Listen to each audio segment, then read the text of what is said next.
Bienvenue une fois de plus dans l'émission La Mission ya racheter les temps car les jours sont mauvais. Mais nazana oyo apesa nga solution. Comme il abandonné te que souki nango pona nga non. Prends courage. Bienvenue une fois de plus dans l'émission La Mission ya Racheter les temps car les jours sont mauvais. Racheter les temps car les jours sont mauvais. Émission oyo tomemela rabino la parole de Dieu. Maman Mathilde yo to sala émission spéciale à racheter les temps. To benyango spécial Pâques. Bien que Pâques c'est le cas qui dimanche passé, mais nous voulons quand même qu'on amplifier, qu'on expliquer biso mukie par rapport à Pâques. Mais avant to banda to ko bondela. Zambe na tiki moment na maboko na yo, na moko akolanda biso, likala kusunga moko na moko Zambe na kombo na Yesu Masia. Pesa moko na moko makasi na patience ya kolanda biso na suka au nom puissant de Jésus-Christ et au bondeli. Amen. Amen. Pour l'année bato comment célébrer Noël ko le Pâques. Pasteur Gilles les ana batu oyo baza mingi omoni to célébrer ka mingi Noël. Surtout dans le monde entier, batu ba kota mingi na Noël ke na Pâques. Or Pâques mutu pour la biso ba na Nzambe, Pâques mutu ezali penza fête Seigneur to célébrer. Parce que tant Yesu abotami na Noël, un sauveur était né, mais n'était pas encore sauveur. Azaki no sauveur, azaki bébé. Mais tant à sekui, il est devenu notre sauveur. Il nous a sauvés parce que soka seko akate important c'est la vie sur ça qui na mokili ngeza na moté. Bato bazo célébrer Noël ko le Pâques parce que toujours ils ont même toujours célébrer les Pâques. Mais à éviter qu'est-ce que Jésus a réellement fait. Donc pour na biso za no akufaki asekwaki. Donc Yesu akufaki na croix un certain jeudi asekui dimanche. Et puis esile. Donc, les gens ça pensent que à quelque akuna 3 jours à kufideka à l'ali et bembe après 3 jours à la résurrection. Pas que ça message munene soko to comprendre yango ndesika espoir na biso fandi ndesika esengo uko célébrer yango makasi koleka Noël. Mama Mati Yesu amati na croix akufi. Et là, quand le bosser la ezalaki le rideau est à temple et passe souki. Qu'est-ce qui s'est passé, Mamati? Qu'est-ce qui s'est passé? Exactement. C'est-à-dire, lorsqu'on a bosso, au moins en tant que kala, archi en zambe zaki na katia lié très saint. Na sima ya rideau wana o epasuka. Ndesika archi zalaki. Sikoyo, tant que Yesu akufi, rideau à temple et pasuki. C'est pour dire que ça n'appartient plus au souverain sacrificateur seulement, ne mutu ake na lié très saint. Nzele fungwami, c'est-à-dire mutu nyonso azui accès ya kokota kuna. Wow. Mais ezaki ne loko moko mama, oh batu mutu même les sacrificateurs, on va s'en kata temple devait comprendre que makambo est changé. Pour archouane zalaki, soki omoni yango, yo oyo ozalis souverain sacrificateur te okufa. Okufa. Mais tant que rideau est pasuki, na ba sacrificateur bazaki na kata temple. Na bato ba ndeko tambo na kata temple. Mamona kaka pa arche comme exposé. Na bato bazaki dinte ya komona. Ya komona yango, pa ba moni yango. Bandiko zela bakufa. Batalaka boye bakufa te. Mais comment achemo makameto okufa te? Ba ite que non to kotina nouvelle alliance par le sang de Jésus. Na nzela na ye na makila na Yesu etangaki, Dieu nous a accepté parce qu'azo mona biso na kati na voile ya makila na Yesu. Na kati na voile ya makila na Yesu. Mais loko mona croix mama bati Yesu azaki na mission ya munene. Mais batu baye ba ndiko chola ye. Bali basi tie fils de Dieu. Kita na croix bon to ndima yo. Ba otali se miracle ni ki hein parce que ko kita na croix kufa hine nanu te po ba lo bana zo yoka. Soko za mwana Nzambe kita na croix bandima yo. bino botalisa miracle moke me monene bombami na nsima pasteur J mpona kodémontrer biso sa capacité. C'est-à-dire déjà soki oyebi ke nzambe azomemona makambo ya minene il devait mourir pour sauver l'humanité. Mais bazoyebisa akita na croix. Humiliation, hein?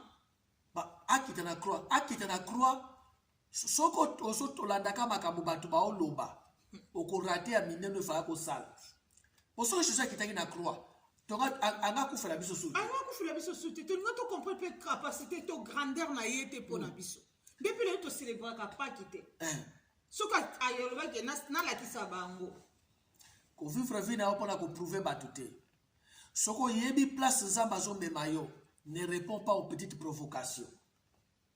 So ayebaki place nzambe azomema ye ayebaki ya minene oyo efakende koréalize alors to bato bazo koprovoke na ya mike soki oza mwana nzambe kita na croix ebujaki ete ayokaki bango te attitude na ye ezalaki silence afandaki calme alobaki ntango alingi aloba mpo mokano na ye oyo akitelaki na mokili mpo asala amati na croix pour la première fois ntango amati na croix na première seconde na ye alobi papa limbisa bango. C'est-à-dire ye moko alimbisi bango après bi papa yo pe limbisa bango po bayebi eloko yo bazosala te. Est-ce que bayebaki eloko bazosala te? Bayebaki eloko bazosala baoboma ye mais comment yesu alobi ke bayebi eloko bazosala te? C'est que yesu akosi non akosi te pasteur Gilles parce que bango baomona bazoboma yesu mais yesu aomonelango nde bango bazomona te ye azomona ke accomplir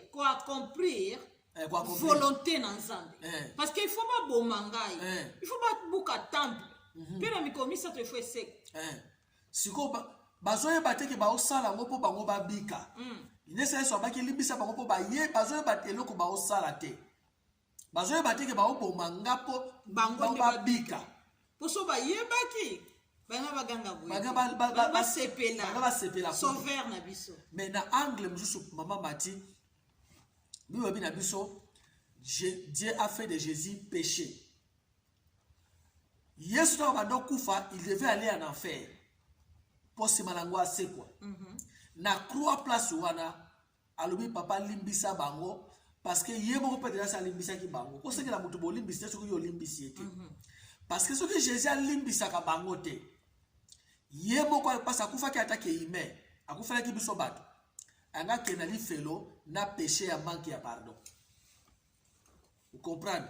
Anga kenali felo na péché ya manque ya pardon. Et que ngake kene ko créer kuna keno et comme eloko o sata na diembeli nango.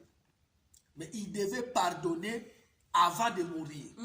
Comme ça ngaka kufa attaquer péché, pas attaquer pécheur.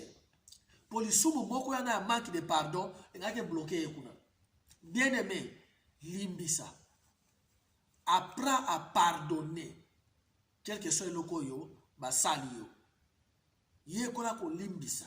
Parce que moko wana ko kanga yo. Toujours mon amour simple, mais il ko kanga résurrection à Christ. Il a compris ça, il savait ça, c'est pas qu'il a compris. Il savait ça. Ayebaki na ye. Yango boni ava kufa après akufi lokola lisumu, pas attaquer mosumuki. Parce que soka limbisa ki bangote. Anga kufa na lisumu ya manki ya pardon. Anga bisa accès na Satan. Akangile place wana. Bilobi akufi de konanga. Pona yo pona nga. Na sila suwana. Ezeka teke Yesu akufi esili. Totangi na Colossiens chapitre 2 verset 14 na 15. Bible na bisobo. Il a cancellé les dettes et les ordonnances qui étaient contraires à nous ou qui étaient contre nous. Il les a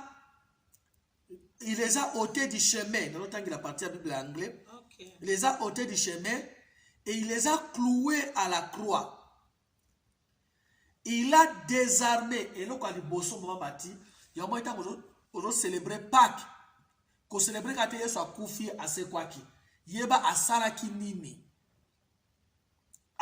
nini tama akufi wana ya liboso bibelobi aefasaki banyongo na biso.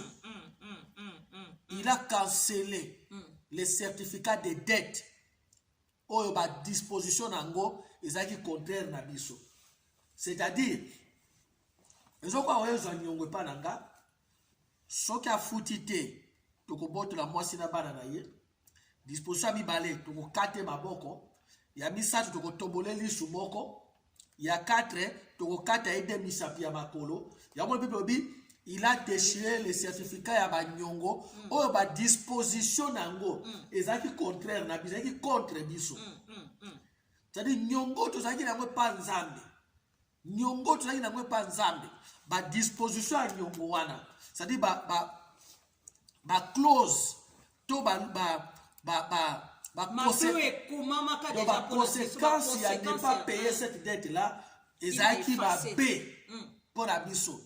Lobi azui yango a pasoli yango a canceler nyongo nyonso wana a longoli yango na nzela na biso. Wana pandake bazomona ye azana kwa anazana tomba bazo bakino akufisi bakundi nzoka yaza bizi aza occupé aza ko réparer travailler na sena kunda siko nyonso wana mama mati bato ba bakite parce que Bible bi na biso sukino Dieu était en Christ. Dieu était en Christ, réconciliant le monde avec lui-même. D'autant que nous avons na croix, Nzamba zaki na kati na ye, aza ko bongisa ko réconcilier relation na biso na ye. C'est pourquoi comme na moment moko Nzamba zaki na kati na ye, c'est-à-dire le Saint-Esprit devait partir dans basili ici. Le bitango a kei Yesu agangi abi Eli. La basabatani. Séparation na ye na Nzamba. Saint-Esprit a kei. Pour ceux qui ont la molimo na Nzamba ete makabako makasi mingi. Sans le Saint-Esprit, ça devient difficile, très dur, parce qu'il est le consolateur. Moi déjà si j'aime pour le il a déchiré les certificats de dette dont les clauses étaient contre nous, a cloué à mon croix, a passoli ba certificat ba nyongo. Ndeko nanga muto ayambi Yesu, aza suna nyongo Nzambe te. Parce que Yesu afutaki nyongo wana. Pasteur Gilles Trobaka lié so afutaki nyongo na biso. Nzamba pambola yo lelo tozo comprendre ngai na bandeko na biso vraiment que afutelaki biso nyongo. A effacaki l'acte. Et les ordonnances qui étaient contre. Oye condamnaki biso, oye saki contre biso. Tozo mona pasteur alobi na biso. Liwa ezaki contre biso. Oye saki pona biso. Malade, blocage, kolela. Yesu Masia akataki yango poto koma libre. Et c'est dépendre kaka na compréhension ndenge nini yo ozozu la situation oyo eza na kati na yo. Ndenge nini yo telemi pasteur parce que eza na batu mususu ba telemi kaka Yesu pona nini boye. Mais ok atozo mona ke esi a efasaki aya efase nyonso ezalaki po biso to lela. Waso ezalaki par rapport na Nzambe. Omoni parce que tozalaki na nyongo ya Nzambe. Ba loi biloko so ezalaki na kati na Bible wana. Ezalaki pona na Nzambe. Na nzela koko na biso Adam, on a vendu le monde de Dieu, ni boy ko eye. Tango asilisi na Nzambe, abaluki pa ya Satan. Abandi na ba principauté. Pour principauté les diables était diable un des chefs na bango. Ils ont Christ est le chef, il y a ba ange tout et tout, mais tu as Christ qui est la tête. Après tu as ba archange. Après tu as ce qu'on a ba ange normal. Diable pe aza. Na se na ye ba principauté. Na se ba principauté de ba démon normal. Oh mutamtana na musa na ye. Bible bi na dans Colossiens chapitre 2 verset 15. Abi il a désarmé les principautés et les autorités. Tant asisi ko futa nyongo na biso na pa Nzambe. Apasoli ba ordonnance za ki contraire na biso.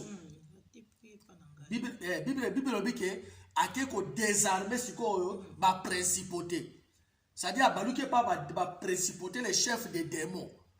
Atuni yo munduki nino zakanango. Ono nga zakana munduki soki na beti mutu boy famille panza na bi pesa nga munduki wana. Abotolia a tourné par msabi yo ono ngai nazaka na munduki oso na koseni mutu likambo en tout cas moki mobako yoka pesa no ngai na munduki abwaki la maladie pesa a désarmé, a botoli bango, ba minduki ba neko bunda. Yango démon ya makasi ya zalakate. Batikala empty. Batikala vide. Ba utilisaka ka ignorance na yo. Yango Bible Yesu nzamba lobi, mon peuple est détruit par manque de connaissance. A utiliser ignorance eza na kati na yo po yo moko s'auto détruire. Tant ba ko déclarer, tant ba ko banga, abandi ko détruire yo. Les diables, Satana, ba principauté, bazana makasi eloko ko bundisa bango ba na nzambe te. Ana ngote. Jésus Christ a botola ka bango nyonso.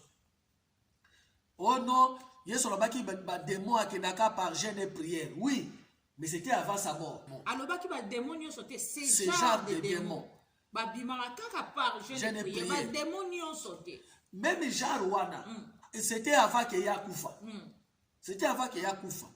Si vous avez des moments que les hommes ont résisté, c'est parce que ton esprit n'est pas bien préparé. Il y a un moment où tu as gêné prière. Pour nous, tu as fait ma casse. C'est pas que des démons a commis ma casse. C'est pas que des démons ont gêné a commis faible. Non. Il y a une énergie ma casse pour la détruire parce qu'il y a des gens qui ont quitté. Les diables diable azana munduki apo baby sa vie na yo te. Ignorance na yo na ba porte fungwe la kaye ndem te kosala ki attaquer yo ndemwa. Mais si quoi baby ça raté pasteur G. Et l'on est salaya za la paralyser ndemwa. Bible na biso aza paralyser ndenge nini ke artikala empty, artikala na iloko te na maboko. Donc Yesu a botoli nano ba arme ya ba principauté. Kama sisi ko botola ba arme ya principauté, Bible na biso Bible il a désarmé les pouvoirs, les principautés, les autorités. Bible, il les a livrés publiquement en spectacle. Ça dit tango abotoli bango. Ali botala mulongo. Baoso babli ko tambola oyebi tango basona bakenda bitumba soki armée ya bango ne gagné bango. Babotoli bango minduki basala bango mulongo batomba bango liko bango mote bango ya kwa bakizengi. Donc bazoba parce que baza désarmé bakomi baza vaincu. Yesu pasala bango ndengwala. Bibi a livré bango en spectacle. Allez botambola. Allez bango to ba principauté, les chefs des démons et leurs démons. Batamboli en spectacle. Action fait d'elle par la croix. Par la croix. Si vous avez c'était spirituel. Bato bazaki en spectacle na misu ya ba ange et tous les êtres spirituels. Si koyo, ce que mutak abotoli général na mundu ki abotoli yomo olendi. Mais ezaki na pomo ko mama mati. Awa désarmé ba principauté. Mais et ce que la principauté chef na ba mo Satana Azalaki. Alors, Bible dit dans Hébreux chapitre 2 verset 14. Hébreux 2 14. De temps que si qu'on réglé on a besoin d'un Zambé. À qui a désarmé par principauté. C'est-à-dire ba chef des démons. À qu'est-ce qu'on le chef na bango yemoko. C'est-à-dire yemoko mais c'est les diables. Bible dit parce que les enfants participent à la chair et au sang, ainsi le Fils de l'homme a pris la chair et le sang. Bible oyanine expliqué Bible azwaki nzoto na makila po akufa parce que soki akomaki mutu te anga akufa te afin que na nzela ya kufa na ye akende ko paralyser mutu azalaki na nguya ya kufa. C'est-à-dire le diable, c'est-à-dire il a pris la chair pour permettre à kufa.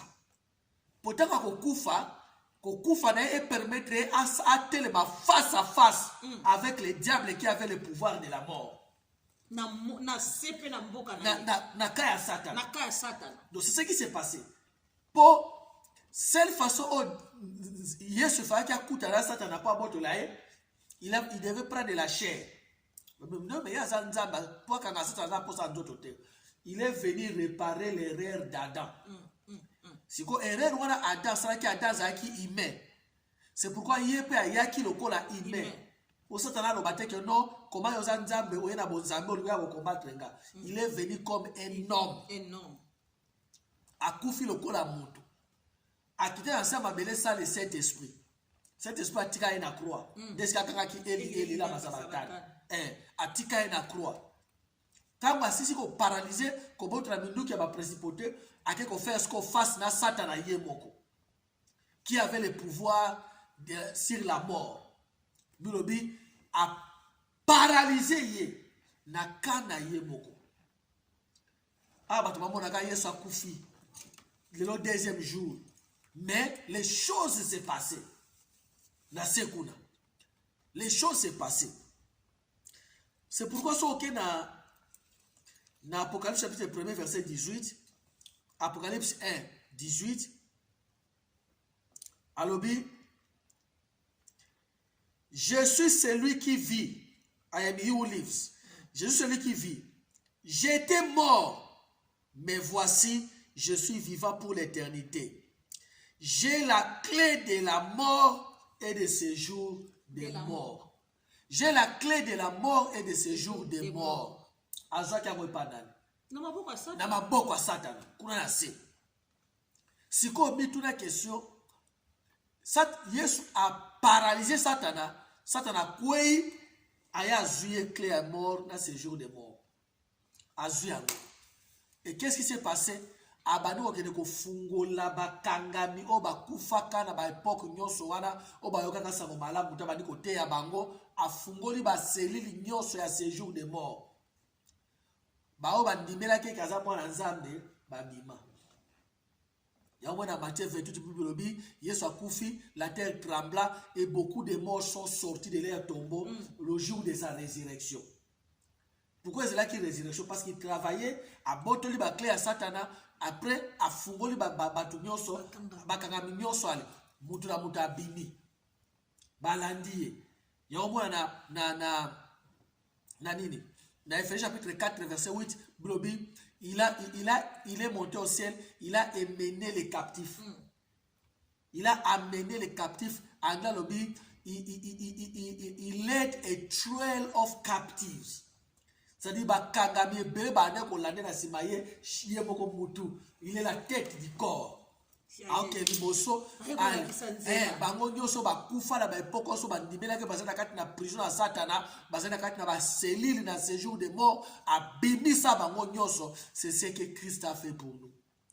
Alléluia. Mais Bible na biso non seulement abimisi bango, Bible il nous a transporté biso to tikali alors biso na royaume ya Satana, amem biso na kati na royaume ya lumière. Donc nous sommes plus sous l'autorité du diable.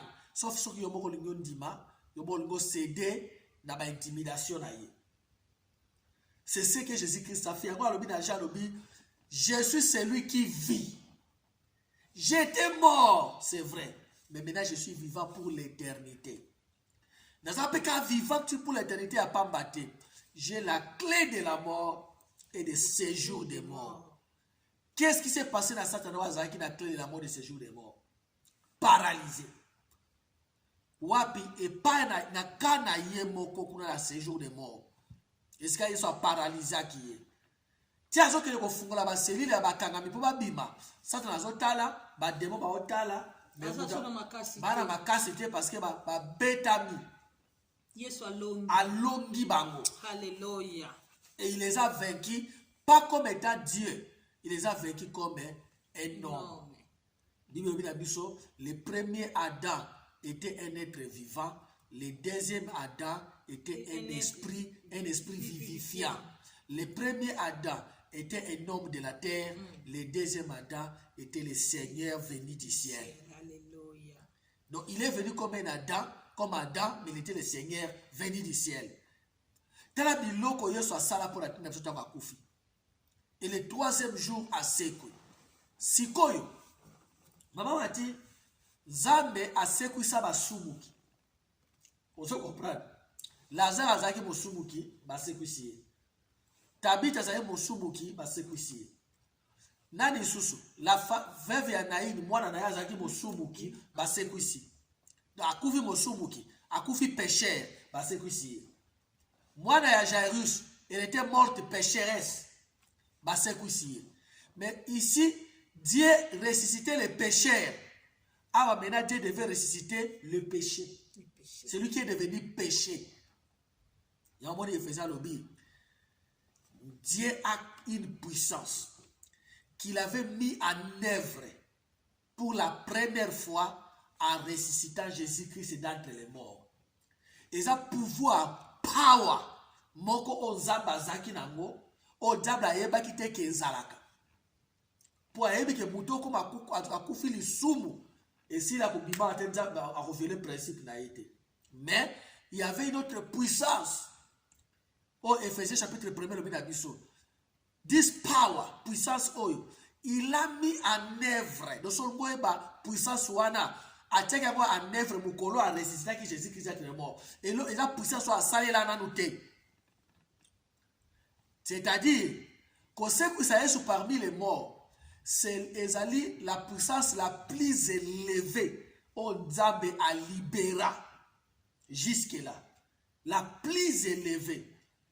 Il y a un mot du Romain Lobby. Si l'esprit de celui qui a ressuscité Christ entre les morts habite en vous, il va aussi faire revivre vos corps mortels. Pour puissance, sur les puissances, ça va se quitter. Il a démontré en Christ à le ressusciter d'entre les morts. J'aime Jésus. J'aime Jésus. J'aime la Pâque. J'aime Jésus. Donc, quand on célèbre Pâques, on célèbre la résurrection qui a été soutenu. On célèbre la libération. Amen. On célèbre le fait que Jésus a cancellé qui va nyongo na yo. On célèbre le fait que Jésus-Christ a battu la kisa na mindu qui oe bana ko détruire vie na yo. On célèbre le fait que Jésus a battu la kisa na les clés de la mort et de séjour des morts. Donc on a pouvoir comme ma bisoté, biso na bana nzambe. Mais maman Mathieu soit na pouvoir comme ma bisoté to ko bebisa biso pour Jésus a battu la mindu ki nyoso. C'est quoi ça la monde na vie bana nzambe? Asala kango par ignorance na biso pasteur. Je Bible le na biso mon peuple périt par manque de connaissances. Kozanga koyeba na biso mo fongola satana porte ou bien epesa ke accès à kokota pona o détruire biso. La puissance que le diable utilise lelo pour détruire yon de konanga. Puissance soit déjà na kati na yo. Puissance soit satana sa la kapona ko détruire yo eza na kati na yo. Et cette puissance là s'appelle la foi. Foi kaka o eza na kati na yo, le diable a utilisé pour détruire yo. C'est-à-dire diable a koya à corrompre foi na yo. A longoli yango na positivité pas na bisika malamu na maloba na nzambe atiango na kobanga. Atiango na ba image négative à déplacer yango. Parce que Yesu a dit batolobi ta foi t'a sauvé. Si ta foi peut te sauver, ta foi aussi peut te détruire. Yes. Ça dépend de la place au tiango. Yes. Un jour, je crois que on le sur les positifs et les négatifs de la foi. Parce que la foi est bien qui s'aka. Foi peut bomaka. Parce que foi, autant que tu foi est là comme abbé, tu as ici comme malamu, et qu'on produire même énergie. Et qu'on produire même énergie. Alors, diable peut détruire yo. Azana arme était pas à désarmer. Spécialement pour la biso ba auto pesa vie na biso pa na Yesu. Ba ba signa contrat na ye et comme il kamususu. Azana pouvoir qu'on a bango. Mais ngana auto yamba Yesu. Le diable n'a pas l'autorité na arme à détruire biso. Non. Akoya na déception na mensonge. Si manango bit na ngeza a corrompre foi na yo. Pour foi na yo e ba na ko détruire yo. C'est pourquoi je vais ta porte. Yo mo fongola e po ya kota. Donc asalelaka foi na yo, c'est la puissance que le diable utilise pour te détruire. Il résister au diable et il faudra loin de vous. Donc, ça te la salelaka na comme soute, ana mundu kitana elo côté, ata ya bimelo na elogibo hi ato monie physiquement. Na forme ne amabe ayepwa I'm going to kill you. Et loko azoluka, ezaka o corrompre foi na yo. O longola tango longola ko face para Yesu que Yesu ko défendre ngate o bangi foi na yo et produire baramoko mona muta kweya kufu. Donc, c'est ta foi que le diable utilise pour détruire yo passe à corrompre yango. Yango armatika nango. Déception pour corrompre foi na yo. un jour tokolobela ngo profondément. Zwa makasi ndeko na ngai. Ozo célébrer résurrection du Christ akufika ka sécurité. Tala biloko yo asala pour la tina na yo na ngati na 3 jours wana. Et le 3e jour bibi abimi. Tama zo bima wana abimi na bakanga nyonso bakufa. Mutu na mutabimi na tombe na ye akote bakundela kai. Na mulongo abatu. Parce que bibi batombe na bango efungwami et mutu na babimi. Après sa résurrection, babimi na Jérusalem. Tanga Matthieu chapitre 28. C'est-à-dire o akufe la po mutabdake bimbe la place akwa bakundela ye. O place bakundela elimwa la misu na yo. Elimwa la misu Nzambe te. Alléluia. Elimwa la misu Nzambe te. Bango so babimi, tango babimi ale. Parce que so déjà yeso azana bango na commande bango so ba sali mulongo ba akena bango. Akena bango na lola. Dieu est avec toi. Kubanga te, ku décourager te. Christ est ressuscité. Yes. Tango sekui, il est devenu le premier-né des morts. Asekui ye mo kakate, asekui pena yo.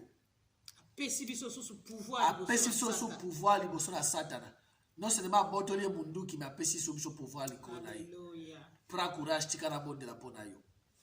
Nzambe na recommander mutu nyoso ala dibiso na boko na yo. Ma sœur, mon frère, nyoso zo déranger. Intimidation sur Satan likona bobo inaye. Et ça ni les sans effet de façon que Satan a utilisé foi na ye mon côté pour la détruire de konangai na bonde linzambe. Pesa moko na moko makasi.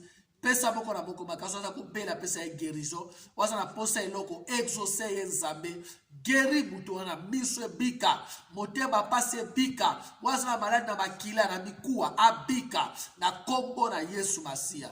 Waza na problème yosu na mukongo na mutu. Guérison kota. Au nom puissant de Jésus-Christ. Nzambe to pambolio. Na kombo na Yesu Masia. Amen. Amen. Kobo sante ko like. Kobo sante ko subscribe. C'est-à-dire ko s'abonner na chaîne na biso. Kobo sante ko partager, ko commenter. Ça, c'est une chaîne purement chrétienne, 100% Jésus-Christ. God bless you. God bless you. Ciao. Ciao.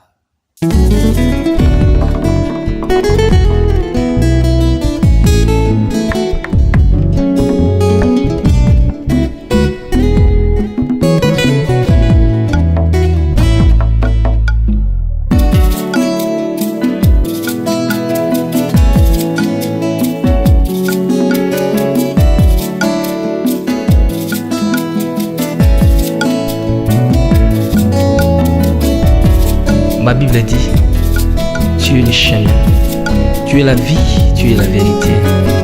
Nanyo alanda yo abunga nzela azali te. Yango ngai nalobi nakolanda nzela mosusu te. Nakolanda kaka nzela na yo Yesu. Nzela oyo ekosaka te. Alleluya. Nzela mosusu te nakolanda